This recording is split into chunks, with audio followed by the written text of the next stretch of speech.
और चलिए बात कर लेते हैं कानपुर में बांग्लादेशी नागरिक रिजवान की गिरफ्तारी के बाद ये साफ हो चुका है कि यूपी में बांग्लादेशी नागरिक फर्जी पहचान पत्र बनाकर राजनीतिक सरपस्ती में रह रहे हैं। माना यह जा रहा है कि कानपुर समेत अन्य जिलों में भी बांग्लादेशी नागरिक अलग अलग झुग्गियों में पहचान छिपा कर रह रहे हैं, जो अब पुलिस की रडार पर है। ऐसा ही नजारा कानपुर की बस्तियों में भी देखने को मिला, जहां से आपको न्यूज 18 संवाददाता की ग्राउंड रिपोर्ट हम आपको दिखा रहे हैं।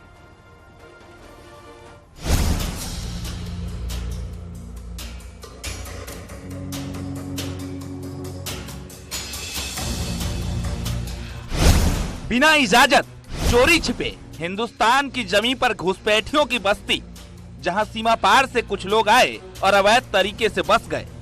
एक नहीं, दो नहीं, बल्कि इन लोगों ने मिलकर पूरी बस्ती खड़ी कर दी। आप कहां से हैं? आप क्या नाम है आपका? रोशीदा। कब से यहाँ रह रही हैं? हम हाँ। 100 साल हो गया। बुढ़िया का दांत भी उठ गया, चूल भी बाल भी पक गया, बुरा हो गया। अब हाथ में उठना पाएंगे नहीं। अभी आप लोग हाँ, नहीं कोई दिक्कत नहीं ना। तो देखो आपने कहीं ना कहीं इनके आइडेंटिफिकेशन को कोई देखने वाला नहीं है। गिनती में तो हम आपको बता नहीं सकते हैं। 15,000 उससे भी ज्यादा होगा बेगमगंज क्षेत्र में। लाखों कहिए, 10-15 लाख कहिए, 10,000 तो छोड़िए, लाख के हिसाब से कहिए, करोड़। 40 साल से रह रहा। अच्छा, 40 साल से रह रहा। वोटर आईडी कार्ड हाँ बना है, आधार कार्ड है, वोट देता है, सब कुछ है हम लोग का। हैरानी की बात यह है कि बांग्लादेश से भारत की सीमा में दाखिल ये घुसपैठिए कानपुर शहर में अपना ठिकाना बना चुके हैं। और इस बात का पता तब चला जब न्यूज 18 की टीम उन बस्तियों में पहुंची, जहां झोपड़ी डालकर लोग रहते हैं। झोपड़ियां बेची जा रही हैं और किराए पर उठ रहे हैं, और अवैध तरीके से बांग्लादेशियों ने उनसे झोपड़ी नुमा घर किराए पर उठा लिया, जो बेकनगंज थाने से 100 मीटर दूर है।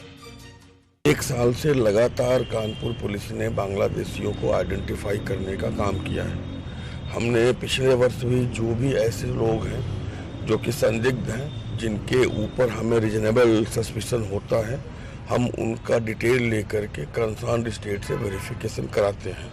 इस क्रम में हमने पिछले वर्ष भी एंड ऑफ लास्ट ईयर हमने काफ़ी वेरिफिकेशन कराए, और इस वर्ष भी हमने कई वेरिफिकेशंस पश्चिम बंगाल, असम इत्यादि अन्य राज्यों में जहां का उनका आइडेंटिटी उड़ीसा का रहता है, वहां हम वेरिफिकेशन कराते हैं।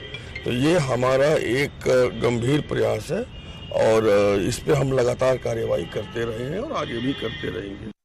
नगर निगम की जमीन पर बसी इस बस्ती में कई संदिग्ध बांग्लादेशी छिपे होने की आशंका है, और अब पुलिस अवैध रूप से कानपुर में रह रहे बांग्लादेशी रिजवान की गिरफ्तारी के बाद से जांच में जुट गई और उनके वेरिफिकेशन को लेकर टीम बना दी गई।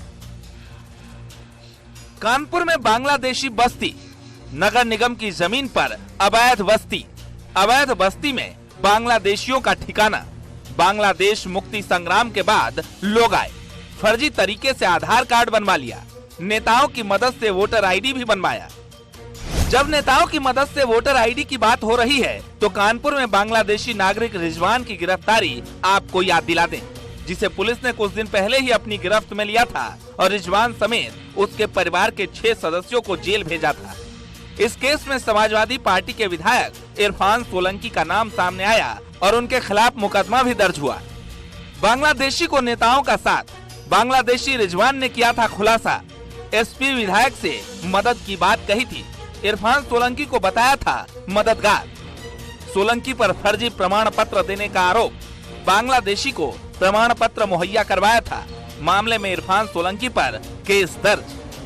इरफान सोलंकी पर भले ही आधा दर्जन से ज्यादा मुकदमे दर्ज हों, लेकिन सबसे हैरानी की बात यह है कि सपा विधायक पर बांग्लादेशी नागरिक को भारत की नागरिकता देने और प्रमाण पत्र मुहैया कराने का गंभीर आरोप है। और यही वजह है कि यूपी पुलिस अब अवैध रूप से कानपुर में रह रहे बांग्लादेशियों को पकड़ने के लिए ऑपरेशन चला रही है। शहर में कई ऐसे इलाके हैं जहां लोग बिना आइडेंटिफिकेशन के रह रहे हैं, और ऐसे लोग हैं जिनके कितने लोग हैं, कितनी सदस्यता है, ना तो कभी अधिकारी इनको पूछने आए, ना ही कोई कर्मचारी इनकी सुध ली।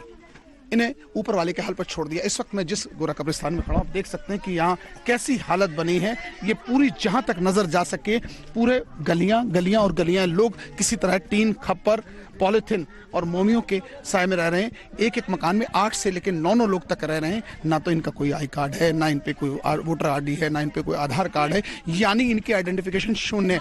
वेस्ट बंगाल से हैं, कुछ झारखंड के हैं, कुछ बांग्लादेश के हैं, यानी कहीं ना कहीं अलग अलग जगह के लोग हैं जो इनका कोई सुध लेने वाला नहीं। अधिकारियों का कहीं ना कहीं दावा होता है कि उनके पास पूरी लिस्ट तैयार है कि कौन कितने लोग कहाँ कैंप कर रहे हैं, लेकिन ऐसा यहाँ देखने कुछ नहीं मिल रहा है। लाखों की आबादी का ये स्लम एरिया है।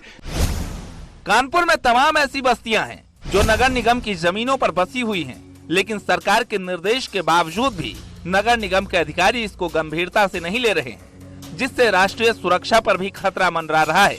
और जब कानपुर में बांग्लादेशियों के छिपे होने की खबर सामने आई तो पुलिस और सुरक्षा एजेंसियां अलर्ट हो गई है। उम्मीद है जल्द ही बस्तियों में छिपे बांग्लादेशियों की पहचान होगी और रिजवान फैमिली की तरह उन्हें भी सलाखों के पीछे धकेल दिया जाएगा। Bureau report, news 18।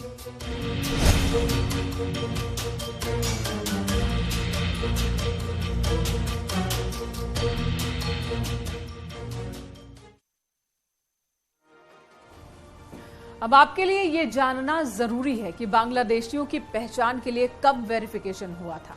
2019 में बांग्लादेशियों का वेरिफिकेशन हुआ था। बांग्लादेशी और रोहिंग्या की पहचान की गई थी।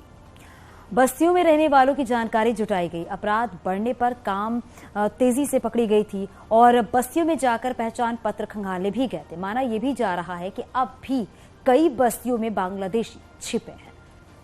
अब आपको बताते हैं कि आखिर बांग्लादेशियों को शरण किसने दी है।